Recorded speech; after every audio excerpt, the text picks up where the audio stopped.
Hi everyone, welcome to today's episode. Today we're joined by Jordan Livermore. Jordan Livermore's had a fantastic career through TV and esports. He's worked on the Grand Tour, he's worked for Blast. I think you're going to absolutely love this episode. Welcome to Control Alt Compete. My name's James Hood and this is episode 1. Today we're joined by the lovely Jordan Livermore. Jordan, how are you? Hello, lovely to be here. You guys got an awesome setup here. You like it?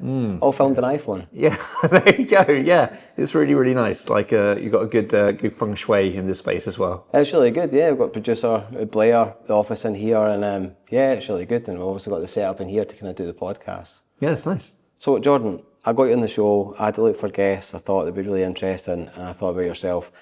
Tell me, what's your background and how did you get started? Okay, so I work in esports. I am a head of content for Hang Loose, which is a startup that's been going for the last couple of years. Yeah. Prior to that, I worked in the world of like entertainment TV. So I was a producer working across shows like the Grand Tour. I did Taskmaster, Storage Hunters, Ant Dec, Saturday Night Takeaway, the Great British Bake Off. Go right back, because I had a look at all the jobs you'd worked on, and I think what was the other ones in there? Was Deal or No Deal in there? Deal or No Deal, yeah, working with, the original one. So did you meet Noel Edmonds? Was that? Yeah, met Noel Edmonds. Yeah, we did I think 2 series of that. That was like early on in my career. That was like probably 11, maybe 12. God, it makes me feel old now. About 11, 12 years ago. I was a runner and then got moved up to the contestant team. So like casting and trying to find the people to be on, like the contestants. How did you find those contestants? because Deal or No Deal was such a massive show, everyone would just essentially fill in an application form, which would then filter into a database and Microsoft Access. Right. And then you're able to apply filters and all sorts of stuff. So really it becomes a numbers game because you have like tens of thousands of people to apply to be on that show, and then it's a case of like picking up the phone and then just having a chat with them. And if you have to arrange auditions and everything else, like it's usually a set day, invite a bunch of people to come down, and then you just talk to them. And if they stand out in a way that feels authentic and they feel not I wouldn't say necessarily vulnerable, because that isn't the kind of show that Deal or No Deal is, but certainly if it's someone that you would enjoy, finding more about and how they come across as a person, that is genuine and they're not necessarily too try-hardy like you see on reality TV shows. Like it's all changed now though, because people are looking for that now. Yeah, we so like the thing like Deal or No Deal, it's like essentially like salt of the earth people, where you're really trying to find people to get behind that you want to see them earn that money.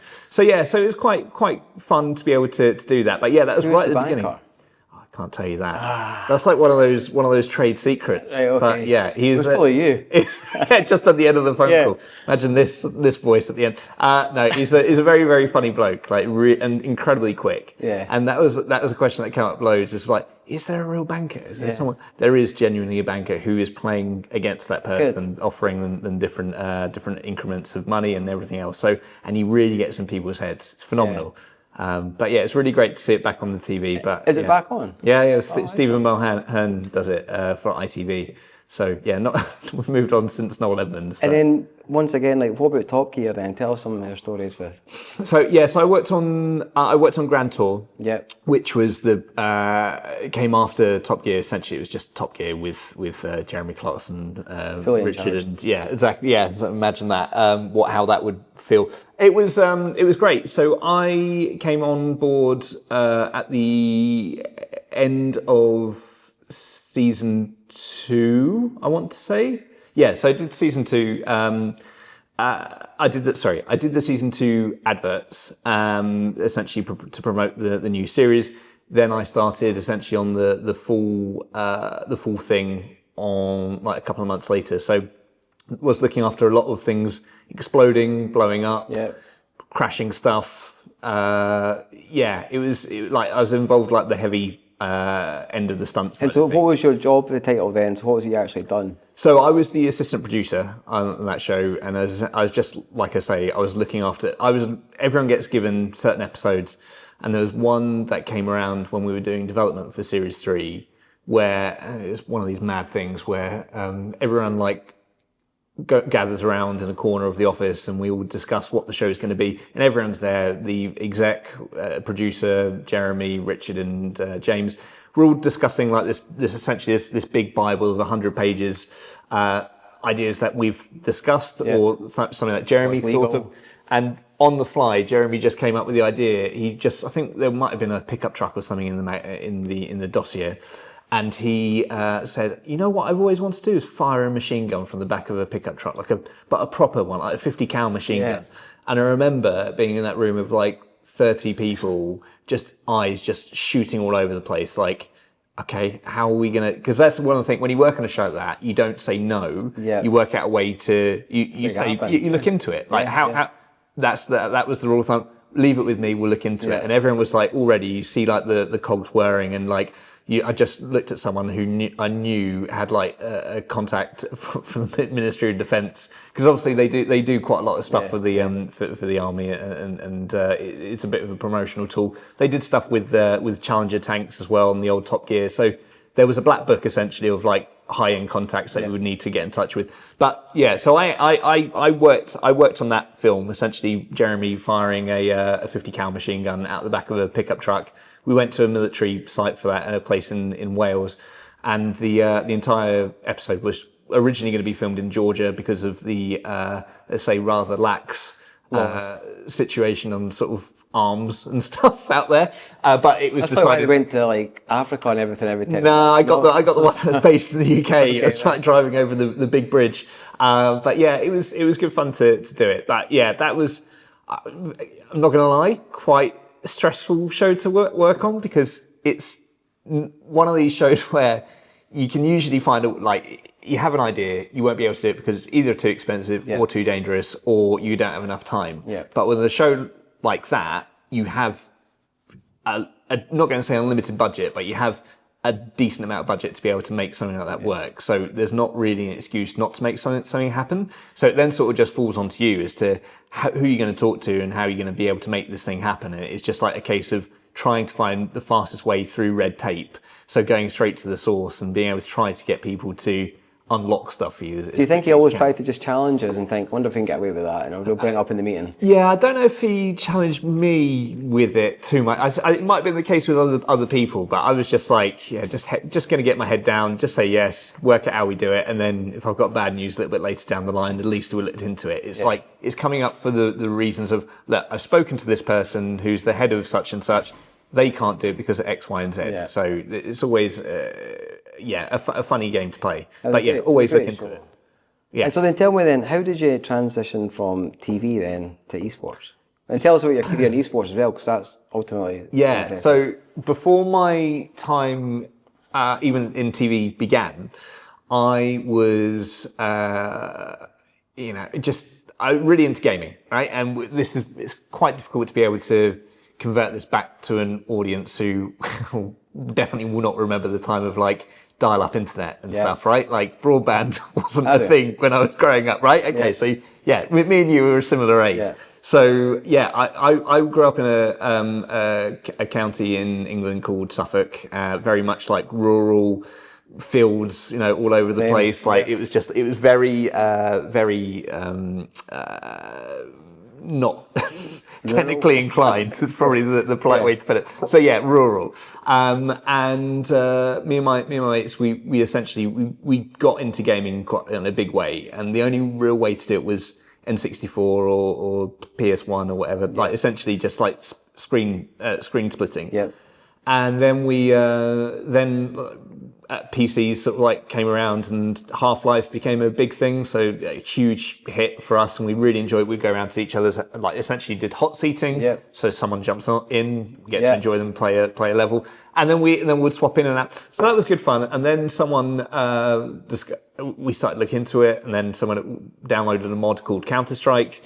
Essentially, so it turns it into a competitive shooter, like a couple of teams. So you could essentially play with your mates with your own keyboard, mouse, monitor, not having to share a screen. Amazing. The only thing that held us back was the connectivity. So we were all playing with a ping of like 300. So when would this be in like 98? It would have been maybe in the early late 90s, early 2000s, but we persevered. We loved it. We loved being able to rib into like each other. Like it was really fun. So gaming was like a big part of my my friendship group and the way that I socialized and stuff. So we had always had gaming very, very close to our heart. And then then a couple of years later, we discovered a place on Colchester High Street called PC Arena, which is essentially a LAN setup above a PC shop. Is that when you used to get, like, you could check your emails? What was it they used to have? These little PC hubs that you could go in and... internet cafes. Like an internet, exactly. It was like an internet cafe. It was definitely themed towards like gamers. They had like big camouflage nets. Everything was black, you know, sort of the stereotypical kind of stuff. It was revolutionary to us because suddenly we're in a position that we were able to, you have 0 ping, it's 24 PCs, 12 on one side, 12 on the other. Honestly, and every Friday night, me and my mates would like just bomb it down to Colchester, make sure that we've got a seat and just strap in for like 4 or 5 hours of just like non-stop gaming. Yeah. So we'd be playing, again, we would play Counter-Strike, we'd play Day of Defeat, like all of the Half-Life mods, with a bit of Trackmania sort of thrown in as well. And in that LAN cafe, they had a projector where they would show like frag films and stuff, either from the stuff that was happening in the setup, like the LAN place, or from further afield where like the pub masters were a big part for us, and just being able to watch like these really, really well put together films. Yep. And I remember my mate looked at me and he said, "I think you'd be good at this." Just like, yeah, because I'm not very good at games. Like that's the thing that we discussed that off camera. I think we're both here.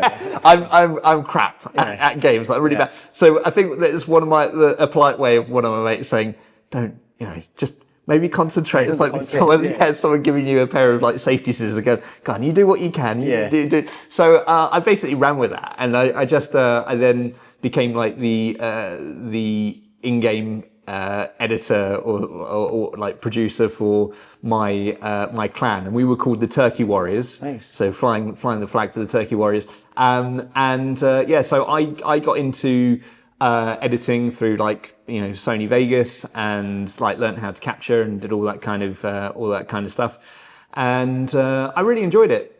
I essentially just put on a banging track. I think the soundtrack at the time was sort of like Blur, Song 2, Franz Ferdinand, really sort of like heavy hitters. So cutting a frag film to that was quite good fun. Yeah. So I really got into it, and like because you've got so much freedom in the world of video games and being able to like put your cameras wherever you want. You can be free cam, you can be first person. You can actually kind of in a weird sort of way like craft a story and. You can make people laugh. You can get a really good reaction to it. You can also create, if you get given the source material of something that is a really good play, then you're able to like build towards that, and you have everything in your edit bin to be able to make that happen. You've got the music, you've got sound effects, you've got the footage, and to be able to combine that all together, you're able to create a response from an audience. And that's what I really enjoyed. So I ended up like delivering on Friday nights. I would come in with like a new frag film to this place and sit down in front of everyone and being able to watch it. And when you're watching something that you've made with a group of people, you end up watching it through their eyes, and you pick up on things that you hadn't necessarily picked up on when you put the thing together. So I was just like, this is cool. And then that it sort of grew from there. I then I got a camcorder from eBay. I then went off and filmed a bunch of nonsense stuff, which I then put in front of my sick form at that time. So essentially sitting down in an auditorium, people would just watch the stuff that I'd made. And again, like it was great fun. I just like did it all. Essentially the only expense I had was the camera at that point. And I was just being able to like learning on my own time. And that was a really big thing. And then I was just like, I want to do this now. Like I really want to get more involved in story. And I was just like, is there a way that I'd be able to make money from this? And what was up and coming at the time then? Where was the first port of call for you to think to make this a career? I went to my careers advisor and essentially I can't remember the software, but essentially you choose what you like and what you don't like. And I remember at the end of it said camera operator. It's just like, what? Yeah. That's a career. And I was just like, sure, if this piece of software is telling me that I can be a camera floppy disk? Yeah, genuinely, it was sort of like the clip art kind of stuff. And I was just like, okay, a camera operator, sure. What do I do?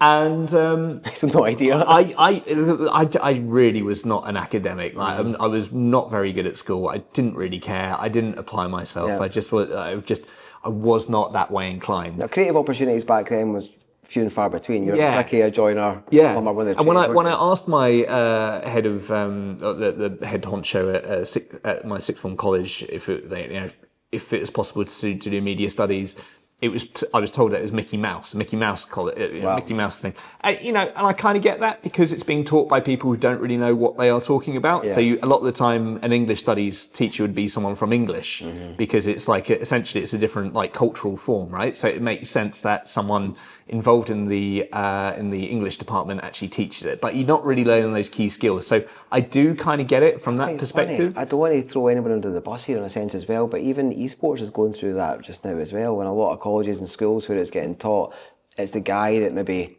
has a computer at home that's now having to go and teach that. So it's the same sort of thing. You sort of because it's a very new medium. Yeah. No one really knows what to do with it, and so it falls to someone. Exactly. So you have the poor old media. The English teacher is now teaching media studies. Now we're seeing something very similar. So I didn't do media studies at college, and then I discovered I was able to. Someone suggested that I tried to get into university through clearing, so I did that. I was very fortunate to land a position in the Lincoln School of Media. So I was so elated to actually get that place because again, I didn't really have enough UCAS points, so clearing was my only option. So I applied there, and I just I really applied myself, and I was fortunate enough to get a first, and then I took that, and then I had to do work experience as well because I realised that no one's really going to hire you when you're not going to walk out of university into a producer job. That doesn't happen. No. Like there's a ladder and there's a thing that you need to form, and the only way to get like essentially your first rung, like essentially a T-boy or a runner, is to show that you're willing and to show that you're happy to work for free. So I did. I was a runner for a while, and I worked for Endemol. That's how I got my gig at Deal or No Deal. And I worked across like Big Brother, did a bit of Total Wipeout. Not a lot of, I didn't fly out to these places. It's very sort of admin heavy. So when you put together these shows, there's a lot of paperwork. There's a lot of stuff that you need to go through. There's a lot of T-runs, all that kind of stuff. And from there, it sort of just went. So I did runner, then went up to researcher, then I did assistant producer, then producer. And then when I was at my producer level, I kind of achieved everything I wanted to in TV.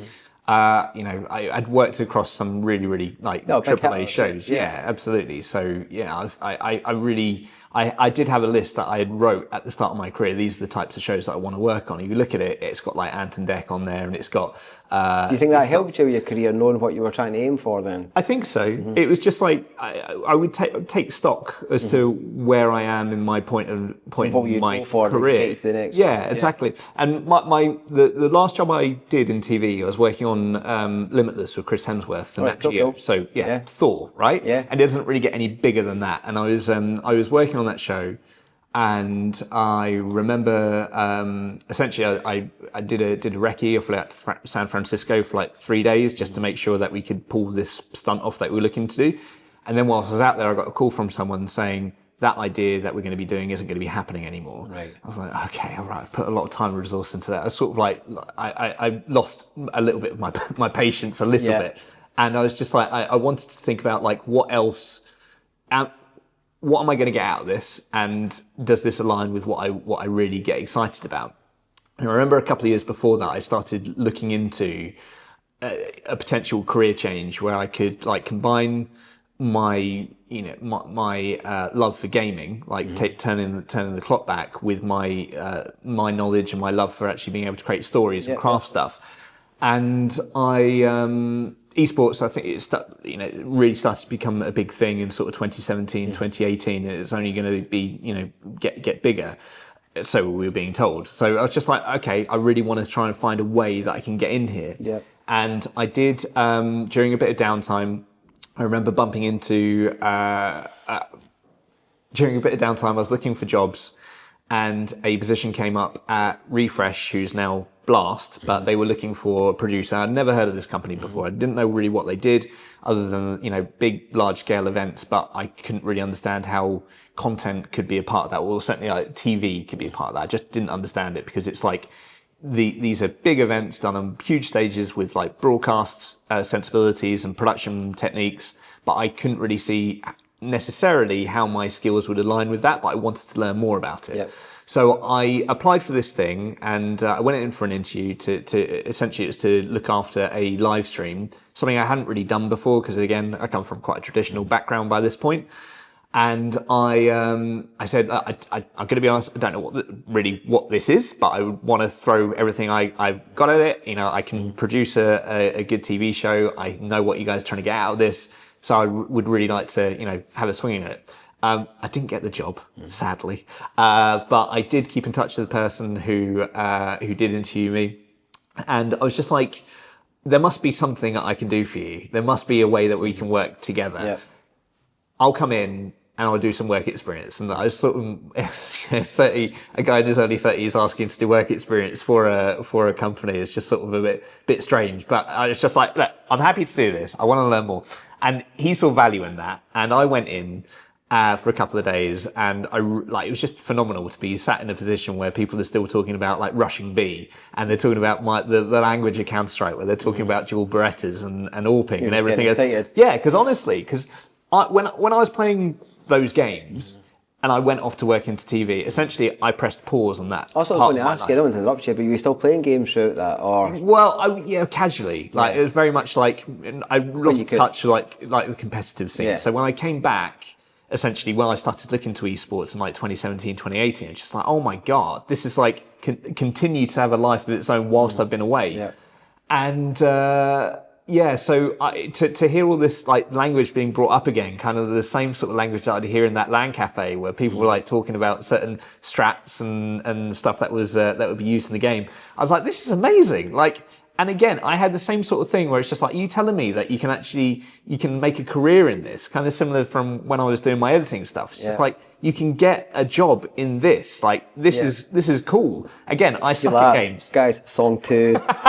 Yeah, just add that on there.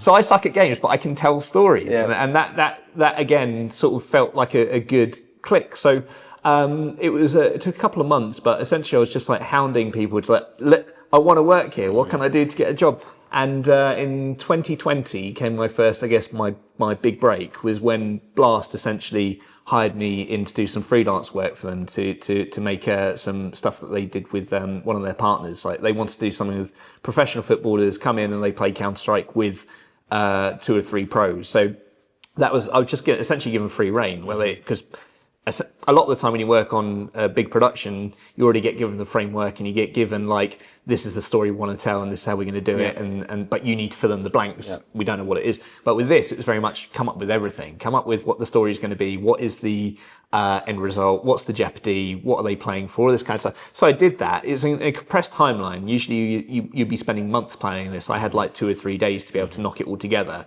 And it was great, like, just being able to get in there, being really hands-on with a topic I feel really passionate about, and being able to produce this thing of like Counter-Strike players meets footballers. This is going to be really interesting to see how it's going to.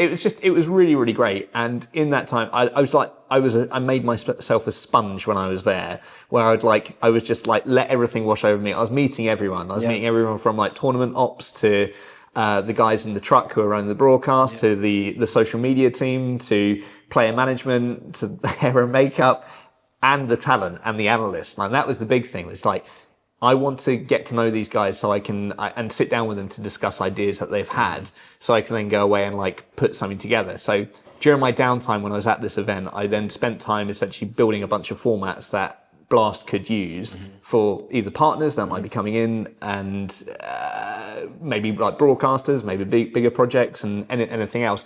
And I just gave that to them at the end. So did you feel like that was something that they were missing at the time in that storytelling when you were making all this? Were you feeling like it was a great opportunity for you to try and take what you'd done with TV and bring it to... Yeah, I think one of the things that was few and far between in, I guess, in the traditional television is that you don't really get many shows that revolve around gaming. Yeah. And I worked on two things. I worked on, when I was a freelancer, I worked on a show on Channel 4 called Two Players, which is essentially part of a big rebrand when...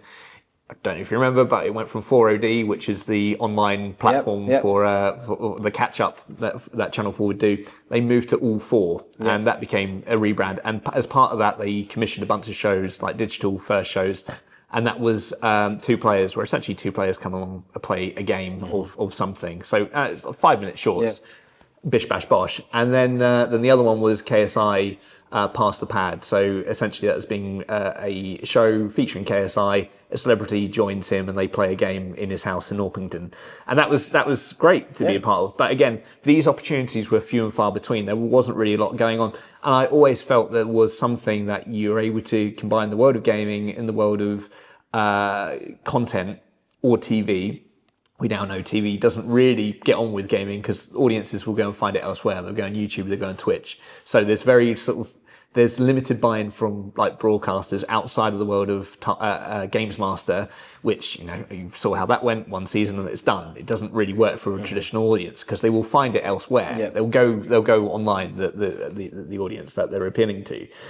So I really when I was at Blast, that initially that short 2-month contract that I was there, it was phenomenal because you could take like a format that works really well on TV and then be able to apply it to the gaming version of that. Like I would, go for a jog and I'd be thinking about like what could be. You're thinking of Jeremy Clarkson with the machine gun. Yeah, yeah. But it's a totally. I say would think about like, what is the Great British Bake Off version of esports? So what could you do there? What is the whole opportunity to do it all again? Yeah, essentially you take a format, you break it apart, what makes that format really good, and then how do you gamify that in a way that feels authentic and it talks to an audience that is trying to seek out this kind of content. So it was a really, really great thing, and by the end of it, I then got a call back and said, "Look, we can come and work for us." And I am the worst when it comes to like poker face negotiation because it's just like, well, it's going to cost you because I've given you all these ideas. I'm just like, yes, you're picking up, Jordan. Yeah, anything. Yeah, honestly, like I did, like money and stuff didn't really come into it. It's just like, yeah, I want to do this. I want to be working for you guys. So. It sort of went from there. So, it was, I went from a senior producer to a content lead and then rounded up as the head of content at Blast. And it was a really, really great journey. And we moved on. It was an interesting time to join Blast because it was one of like growth, like a period of growth where we would go from doing Counter-Strike. We then dabbled a little bit in Valorant. Then we did some Dota. Then we moved over to do some work on Fortnite with Epic, which then we ended up taking the FNCS rights, and that was amazing to be able to put that all together and be part of the team to be able to deliver that. And a quick question in between all those games, how did you find different content work for each game then?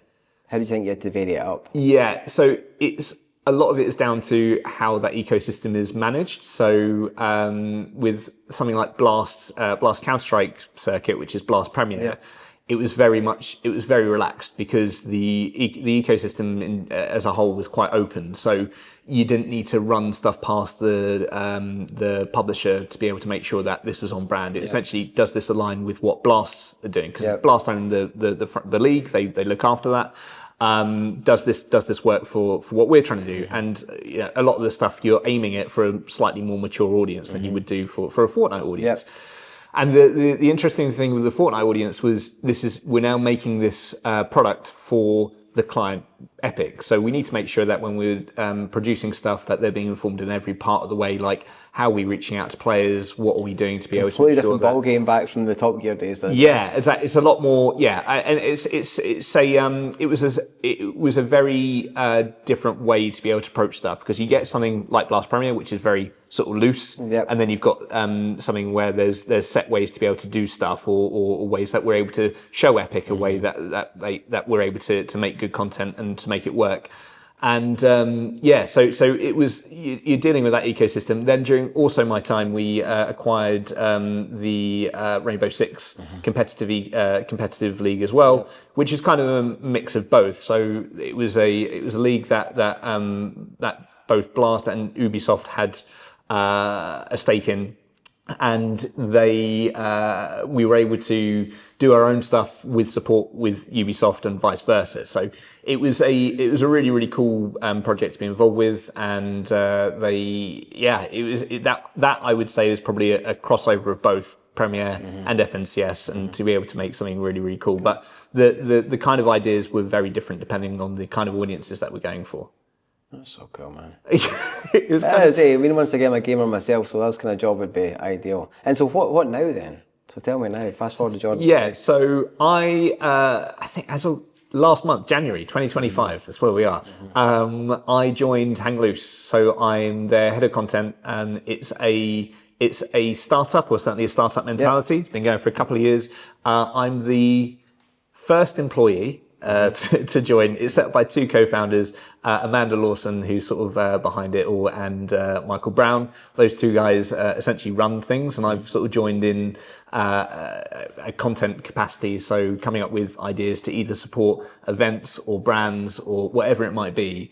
So I'm just able to work on ideas, whether it's a library, whether we know we've got we'll have an idea for a frozen food partner, for example. I don't know, like pizzas, and we will make some. We will just have ideas ready to go. So if we know that there is a brand looking into like gaming or esports and they want to break into that space, we have stuff available and ready to go out the door. So once again, you're going back to full control again. Yeah. For the time, and it's one of these things you just come up with a bunch of stuff, wait for someone to come through the door, and then you're able to refine it to essentially mold an idea to the shape that they want to create and give that to them. So your idea, you have an idea is an idea, right? You have no idea what it is going to turn into, but certainly at the start of it, come up with like the essence of what you're going to be doing, and then take what they actually want to achieve with that content piece. And a key thing for me is that I learned when I was at Blast is, whenever you go about creating a piece of content, is why are we making this? And that always needs to be asked. And there is so many different objectives that a content piece can have. So whether it is like a marketing tool, whether we're trying to get, is it viewership or is it tickets, or is it trying to get more commercial partners on board? So is it like a sizzle reel that we're trying to do? Is it a taster? Or is it, the more traditional, when people think about content, is this supposed to be like connecting with our fans and actually speaking to them? And if we do go down that route of we're making content that is going to be connecting with the community, the question always needs to be, what value are we bringing to that audience? What are we being able to tell them that they don't already know or they haven't seen before? Because the last thing you want to do is to create content that's very stale and old, and they've seen it 1,000 times before. Because again, someone's done it, and we risk getting pulled over, raked over the coals to say we haven't been authentic, and that's the worst thing. If you feel that you're delivering something that is just not up to the expectation of the community, then I'd rather not release it. So here's one for you. It sounds like a word of wisdom there. If you had to speak to maybe a young Jordan that was maybe watching this thinking, my God, I'd love to do that, what advice would you give him? What one bit of advice would you give anybody starting off in their content career today? Given it's not like Sony Vegas Pro anymore, right? Well, I'd say there's so much opportunity out there to actually pick up this stuff and run with it and learn. I think that you just need to know where the right place is to look. So essentially, I would always say start off by editing. Don't leave cameras and DSLRs and all the expensive stuff at home for the time being. That will come. But I would always say to people, the story is really crafted in the edit before you even get anywhere else. So I would always recommend two things: download OBS to be able to do in-game capture, and get DaVinci Resolve, which is it originally started out as free as well. Yeah, it's free. So originally that started out as a color grading program, and they've now evolved into a full-on edit suite, and it's both of those are free. That's really important, because there's no point doing loads of investments of hundreds of pounds into professional equipment and mics and everything else if you don't get the basics right. And you know, the fact that this is being shot on phones as well, we're in a world where it is just everything is so much more accessible than it was when, you know, me running around 15 years old with my own camcorder shooting onto DV tape. You don't need that anymore. We're hours tape to an hour to capture it. Yeah. Yeah. So we are surrounded by so much, and the hardest thing is always now going to be, because we are in such a rich, content rich age, right? Mm-hmm. How you actually get your name out there is actually really, really difficult. And I think that only comes with trying something new and trying something different, looking at what people are doing and just improving on what they've done, whilst trying to create your own. But your story is great, because once again, you wanted to work, you'd do anything to do it, right? So yeah, I think again, I've always been one of these people like really determined. Essentially, as soon as someone said you'd be really good at doing a frag film, I was like, okay, I'm gonna give that a pop. And then just like every step of the way, like I didn't have enough UCAS points to get into university, so I called up the administration, like, let me in. It's just like, and then the next thing was like, I want to get work experience, and that's just like I was hounding someone, like picking up the phone, just saying, I want to do work experience. I'm really passionate. I was just irritating. Well, you've got to make it happen. And again, with Blast, I was just like with Nicholas. I was just like, come on, I really want to work here, and this is what I can do. And kind of similar with Hang Loose with Amanda. Like I was talking to her, and I was just like, I really want to work with you. And again, she was fortunate enough to actually to get me through the door. So yeah, it's just a case of like, there's a really good quote. It's from a guy who worked in Imagineering. I can't remember his name, but Disney, you know, like the Imagineers, right? So the guys who actually make robots and stuff, like essentially they're wizards, like real life wizards. And there's a really good quote, which is, walls are there to keep the other people out. So if someone tells you no, find another way to do it. Don't take no for an answer. So the walls are there to keep everyone else out. Just remember that. Right, well, listen, thank you very much for coming on. I think I could listen to you all day, and I think you could go on for another couple of hours with all the work that you've done, certainly. So, but that's been episode 1, so thank you very much.